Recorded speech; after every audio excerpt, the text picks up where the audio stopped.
Jack Nicholson, born John Joseph Nicholson on April 22, 1937 in Neptune City, New Jersey, had a life shaped by unusual and complex circumstances. Raised in a working-class environment, he grew up believing that his grandmother was his mother, and his actual mother was his sister. This revelation, which would only come to light later in his life, marked the start of a personal journey that would mirror the twists and turns of the Hollywood characters he would one day portray. Despite this early confusion about his family, Nicholson developed a fascination with performance and storytelling from a young age. This interest in acting would guide him toward Hollywood, where he faced a challenging and persistent climb to stardom. Breaking into Hollywood. Jack Nicholson's entry into Hollywood was not an easy one. He started his career as a gopher at MGM's cartoon studio and slowly worked his way into acting roles. In the late 1950s, he took on small parts in low-budget films, many of them produced by Roger Corman. Though these early roles didn't bring him fame, they provided him with invaluable experience. They gave him a chance to learn the craft, develop his own acting style, and build resilience in an industry that was known for its long odds. Nicholson's perseverance paid off when he earned his breakthrough role in the 1969 film Easy Rider. His portrayal of the boozy lawyer George Hanson earned him his first Oscar nomination and pushed him into the Hollywood limelight. Rise to stardom in the 1970s. The 1970s were a defining decade for Jack Nicholson, establishing him as one of the most talented and influential actors of his generation. His role in Five Easy Pieces, 1970, revealed his ability to embody complex, disaffected characters grappling with alienation. Nicholson's raw and emotional performance in The Last Detail, 1973, further solidified his status as a leading man with deep emotional range. In 1975, Nicholson's portrayal of Randall McMurphy in One Flew Over the Cuckoo's Nest earned him his first Academy Award for Best Actor. His portrayal of a rebellious figure standing up to Nurse Ratched became one of the most iconic performances in cinema, reflecting the countercultural spirit of the 1970s. This film cemented Nicholson's reputation as a cultural and cinematic icon. 1980s. A new kind of villain. The 1980s marked a new chapter in Jack Nicholson's career, one that demonstrated his incredible versatility as an actor. In 1980, he starred in Stanley Kubrick's The Shining, where his portrayal of Jack Torrance, a man slowly descending into madness, became one of the most memorable performances in the history of horror films. Nicholson's eerie delivery of the famous line, "Here's Johnny," became an instantly recognizable moment in pop culture. In 1983, Nicholson demonstrated his softer side in terms of endearment, where his portrayal of Garrett Breedlove, a charming retired astronaut, earned him a second Academy Award. This duality in his performances, combining tenderness with intensity, set him apart as one of Hollywood's most versatile stars. A Dark Return, The Departed, and The Bucket List.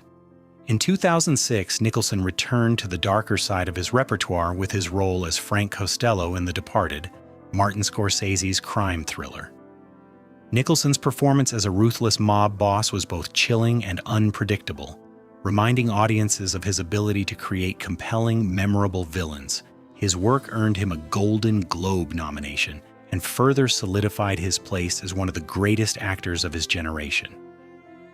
The next year, Nicholson showcased his lighter side once again in The Bucket List, 2007, where he starred alongside Morgan Freeman.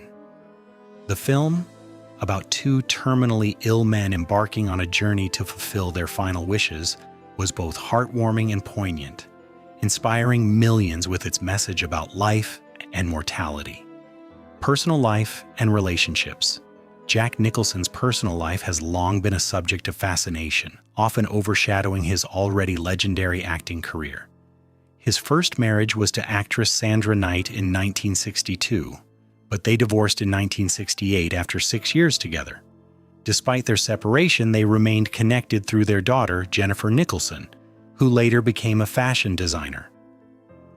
After his divorce, Nicholson became known for a series of high-profile and often tumultuous relationships, One of the most publicized was with actress Angelica Houston, with whom he had an on and off relationship for nearly 17 years.